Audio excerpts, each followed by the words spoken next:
आज की क्लास है आपकी वास्तविक संख्याएं, जिसमें प्रश्नावली है 1.2। यहाँ पर हम सीखेंगे सवाल आपके हैं अपरिमेय वाले सवाल हैं जो बोर्ड के एग्जाम के हिसाब से बहुत इंपॉर्टेंट है। इनमें से एक सवाल आपके बोर्ड के पेपर में 100% आता है, 3 नंबर में आता है और वो जरूर से जरूर आता है। प्रश्नावली को बहुत ध्यानपूर्वक पढ़े, वीडियो को भी पूरा देखें। तो देखते हैं इसका सवाल नंबर 1 क्या कह रहा है कि सिद्ध कीजिए कि √5 एक अपरिमेय संख्या है। ये बहुत इंपॉर्टेंट सवाल है और ये आपके पेपर में आता ही है। तो इसको पढ़ने से पहले क्या करते हैं, हमारे लिए इसका बेसिक पता होना बहुत जरूरी है कि अपरिमेय और परिमेय संख्या होती कौन सी है। जब तक आप बेसिक नहीं पढ़ेंगे और ना सीखेंगे तब तक आप इस सवाल को हल नहीं कर सकते हैं। तो मैं आपके लिए इसमें कुछ बातें हैं जो इसके लिए बहुत इंपॉर्टेंट है, मैं वो बता देता हूँ, फिर आपके समझ में आ जाएगा कि ये सवाल कैसे सॉल्व होते हैं। मैं यहाँ पर आपके लिए एक बेसिक बताता हूँ इसका।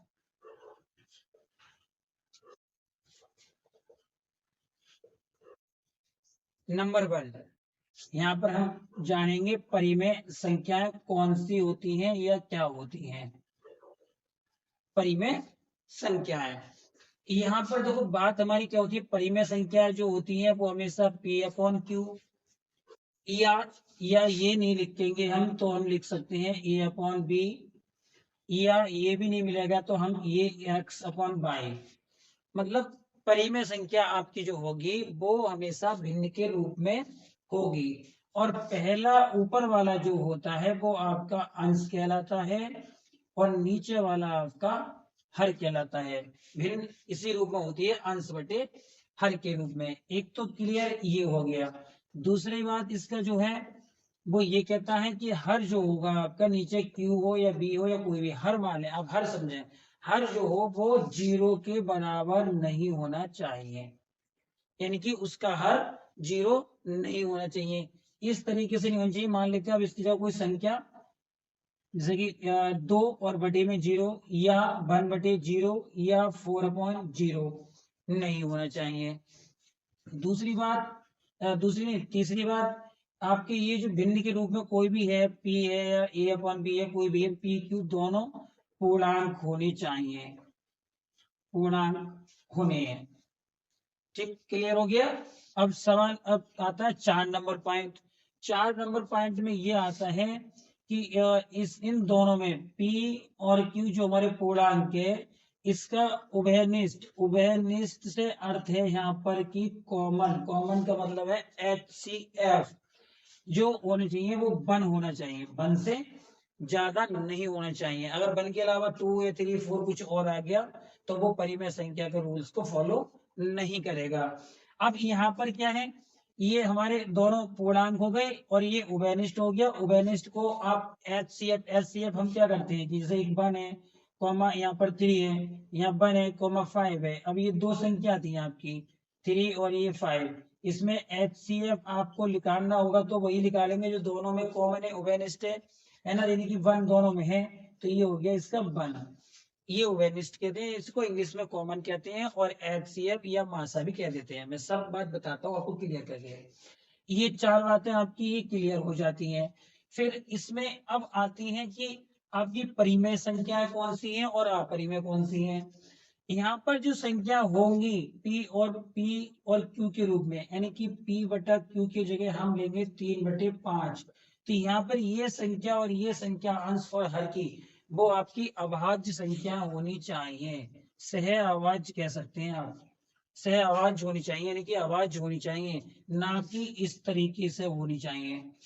अगर इस रूप में है तो देखो इसका कॉमन 1 नहीं आएगा, इसका तो 2 से ये डिवाइड हो जाएगा, 2 से ऊपर वाला डिवाइड होगा, तब क्या हो जाएगा कि इसका जो कॉमन बनेगा वो 2 बन जाएगा। 2, 2 से गुणा करी, 2 से भाग करी, 2 दूनी 4 और 2 एकम 2।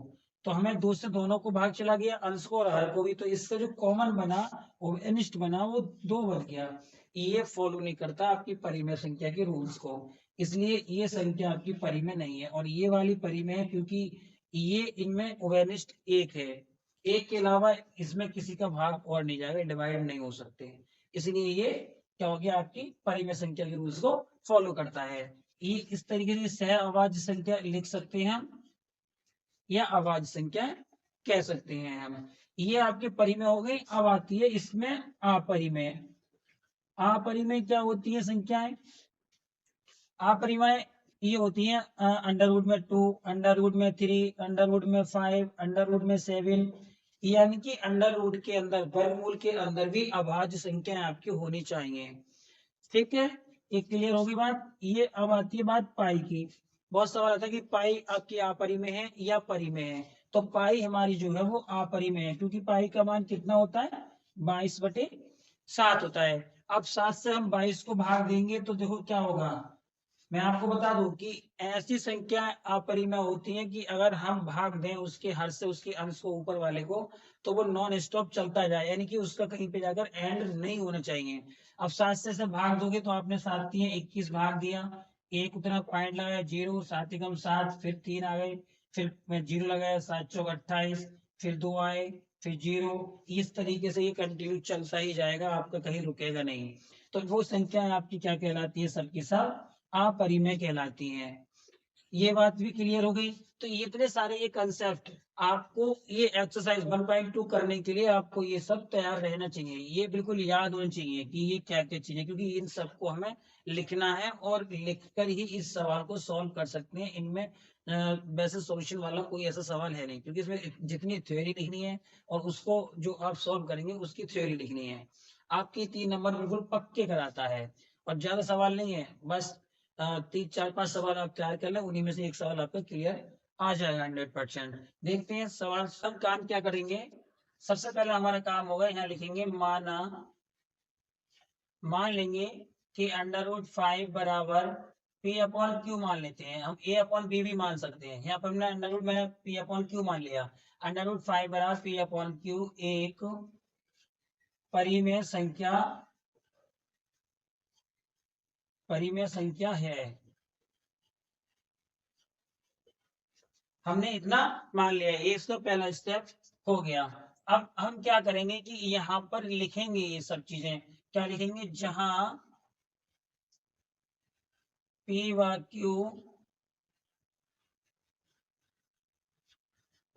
पूर्णांक है तथा Q बराबर 0 नहीं है, ये लिख देंगे यहाँ पर। इसके बाद यहाँ लिखेंगे तथा Q बराबर 0 नहीं है, और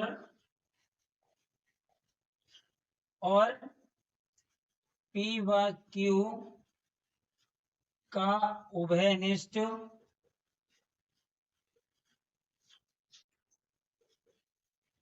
एक है। P और Q का उभयनिष्ठ एक है। ये हमारी दो बात, यहाँ पर 2 3 बातें जो मैंने बताई थी उसमें से यहाँ पर ये क्लियर हो गई। अब इसके बाद ये हम सवाल को यहाँ पर लिखेंगे, √5 अपॉन बराबर P/Q। अब यहाँ पर हम इसको क्या करेंगे? दोनों पक्षों में ये सब लिखकर दिखाना है। दोनों पक्षों में वर्ग करने पर, अब दोनों पक्षों में इसका वर्ग किया तो √5 का स्क्वायर P का स्क्वायर अपॉन Q का स्क्वायर, इसका स्क्वायर करेंगे, अंडर रूट हट जाएगा, स्क्वायर से 5 रह गया, P स्क्वायर अपॉन Q का स्क्वायर। हम इसके इधर मल्टीप्लाई कर लेंगे, Q स्क्वायर बराबर 5 से मल्टीप्लाई हो गई P स्क्वायर। इसको हम एक नंबर नाम दे देंगे। देखो यहाँ पर क्या है, 5 को हम इसके बटे में भी लिख सकते हैं P के। इस तरीके से अगर हम चाहें तो लिख के दिखा सकते हैं, मैं दिखा देता हूँ आपके लिए। इस तरीके से भी लिख सकते हैं। ये नंबर हमारा 1 हो जाता है, यहाँ पर आके 1 नंबर हो जाता है, क्लियर हो गया समीकरण नंबर 1। अब इससे आगे की प्रोसेस चलेगी हमारी। अब देखो यहाँ पर हमारा इतना क्लियर हो गया, समीकरण 1 बन गई। इसके नीचे Q स्क्वायर बराबर P स्क्वायर अपन 5 मैंने लिख दिया है। ये आपको लिख के दिखाया कि 5 से P स्क्वायर को हम डिवाइड कर रहे हैं, वरना हम ये नहीं लिख सकते। आप चाहो तो नहीं लिखोगे, लेकिन मैंने लिख के आपके लिए दिखा दिया, क्योंकि मैं ये लाइन यहाँ पर लिखूंगा। अतः P स्क्वायर 5 से विभाजित है, इसलिए P भी 5 से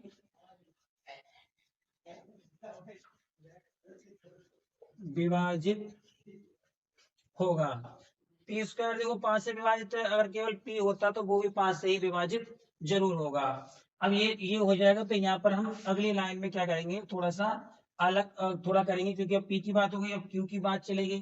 तो हम यहाँ पर लिखेंगे P बराबर 5R, ये अपनी तरफ से R को हम मान लेंगे। और अब यहाँ पर हम लाइन अगली लिखेंगे, वही काम करेंगे दोबारा। यहाँ पर लिख देते हैं पुनः, दोनों पक्षों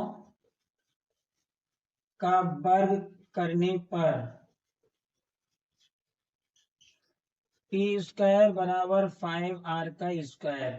पी स्क्वायर 5 का हो गया 25R स्क्वायर। पी स्क्वायर बराबर यहाँ से मान लगा दो 5Q स्क्वायर, और ये हो गया 25R स्क्वायर। मैं यहाँ लिख देता हूँ आपकी याददाश्त के लिए समीकरण 1 से। 5 से डिवाइड कर दो 25 को, कितनी बार चला जाएगा, 5 बार चला गया। ये बचा आपका Q स्क्वायर बराबर 5R स्क्वायर। ये हमारा यहाँ पर आ जाता है, इसे 2 नंबर कह सकते हो या इसको ऐसे रहने दो। अब यहाँ पे भी यही लाइन लिखेंगे इस तरीके से। तो यहाँ पे P डिवाइड हो रही थी, है ना, अब यहाँ पर Q डिवाइड हो रही है। मैं इस तरीके से तो यहाँ पे लिख के दिखाता हूँ कि Q कैसे डिवाइड हो रहा है। 5 इसके बटे में आ जाएगा, यहाँ पर लिख देता हूँ इधर आगे, Q स्क्वायर के बटे में 5 और बराबर में R स्क्वायर हो गया। यहाँ पर Q स्क्वायर हो रहा है, यहाँ P हो रहा था। तो यहाँ पर ये लाइन दोबारा लिखेंगे, अतः इस तरीके से, अतः Q स्क्वायर 5 से विभाजित है तो Q भी 5 से विभाजित होगा। ये क्लियर हो गया। अब देखो हमारा P हमने 2 चीजें मानी थी, P बटे Q माना। अब समझने वाली बात है, पूरे सवाल का यहीं पे फाइनल रिजल्ट निकल के आता है, और यहीं पे अगर समझ में आ गई, सवाल समझ में आ गए। हमने तो √5 बराबर P अपॉन Q माना था, वो भी माना था एक परिमेय संख्या, जबकि ऊपर लिख रहा है अपरिमेय संख्या। और हम जानते भी हैं कि √5 जो होता है, √3 √2 ये सभी अपरिमेय होते हैं। अब यहाँ P अपन Q माना हमने परिमेय, तो हमने P बराबर रिजल्ट हमारा यहाँ पे निकल के आ गया।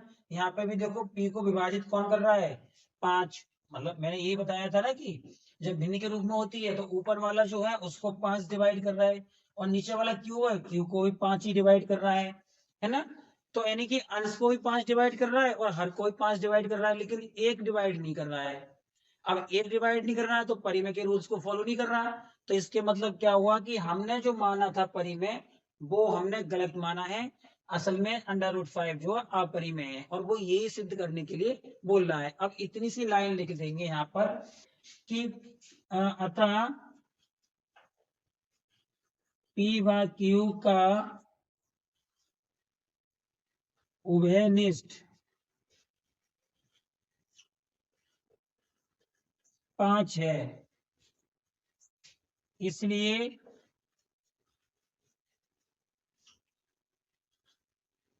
हमारा मानना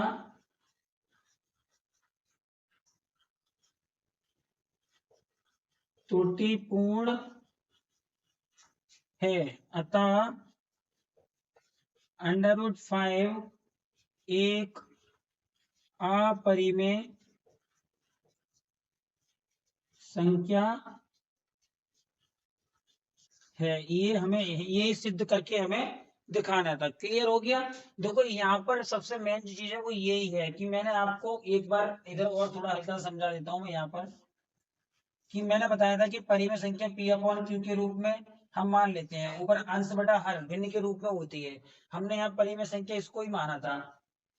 अब देखो यहाँ पर मैंने बताया था इसके उसकी ये इसका उभयनिष्ठ 1 होना चाहिए, यानी कि ऊपर ऊपर वाले को भी 1 से डिवाइड करें और नीचे वाले को भी 1 से डिवाइड कर सकें, उसके अलावा और किसी से डिवाइड नहीं हो ये।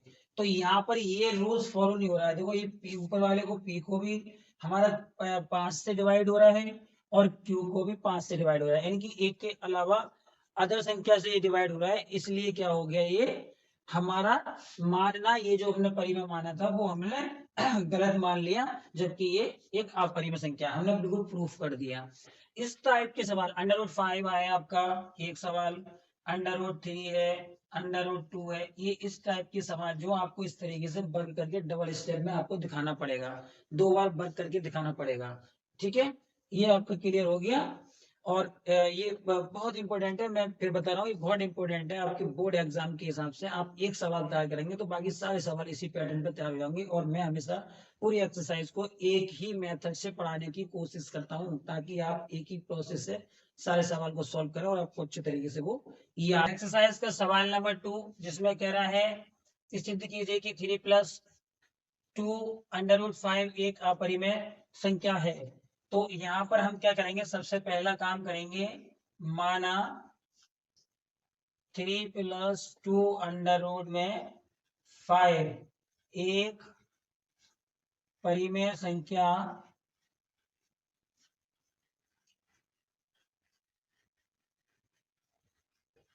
है। इसको इस तरीके से लिख देते हैं, 2√5 बराबर P/Q। या तो ये बाद में अगली लाइन में लिख लो, या यहीं पे लिख देते हैं, कोई जैसे चाहे आप वैसे कर लें, लेकिन ये हमें इस तरीके से हम लिख दिया। अब इसको हम क्या करेंगे, सही से इसको सॉल्व कर लेते हैं। उससे पहले मैंने बताए थे कि हमें क्या करना है, वो सब लिखना होता है जो यहाँ पर जरूरी बातें होती हैं। जहां पर लिखेंगे, जहां P/Q पूर्णांक है तथा Q बराबर नहीं है 0, ये बराबर का निशान काट दिए तो इसका मतलब हो गया बराबर नहीं है। तथा P/Q का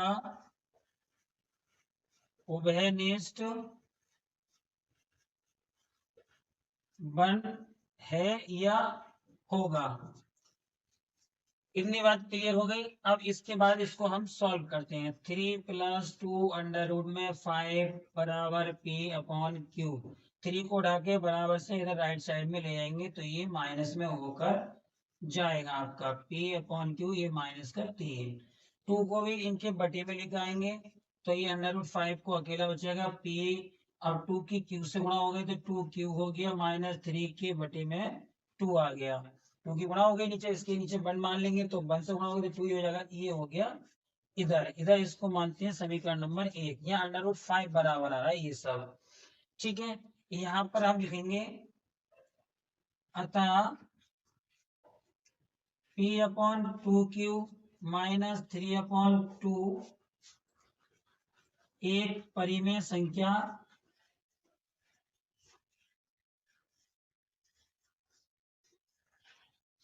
संख्या है, जबकि हम जानते हैं कि √5 एक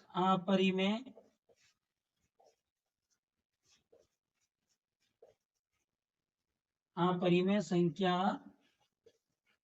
है। अतः √5 बराबर नहीं होगा P/2Q -3/2 के, क्योंकि √5 तो अपरिमेय, यही तो परिमेय हो गई, तो इसके बराबर ये दोनों नहीं हो सकते, इसलिए हमने क्या करा, ये बराबर नहीं है। अब लास्ट लाइन लिखेंगे हम यहाँ पर, जब ये बराबर नहीं है तो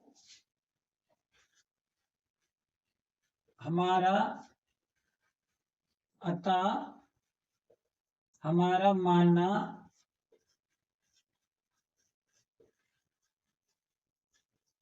त्रुटिपूर्ण है। अतः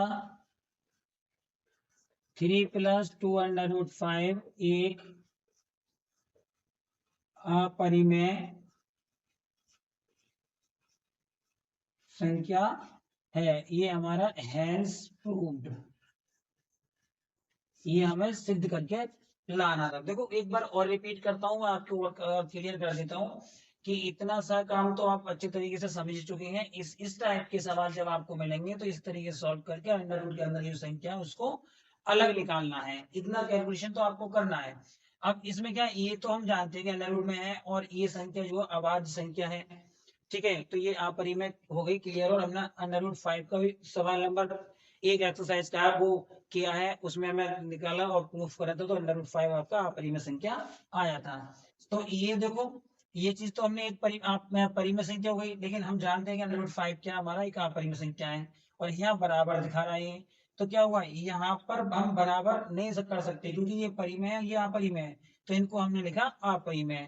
तो ये जो आपका ये तथ्य है वो हमारा इस परिमेय को क्या है, उसके विपरीत है, यानी कि वो इसके परिमेय के हिसाब से आधी संख्या परिमेय आधी अपरिमेय, तो वो इसको फॉलो नहीं कर रहा है, इसको फॉलो नहीं करना है, नहीं करना है, तो हमने जो माना है वो त्रुटिपूर्ण हो गया और ये संख्या जो है वो भी एक अपरिमेय संख्या है।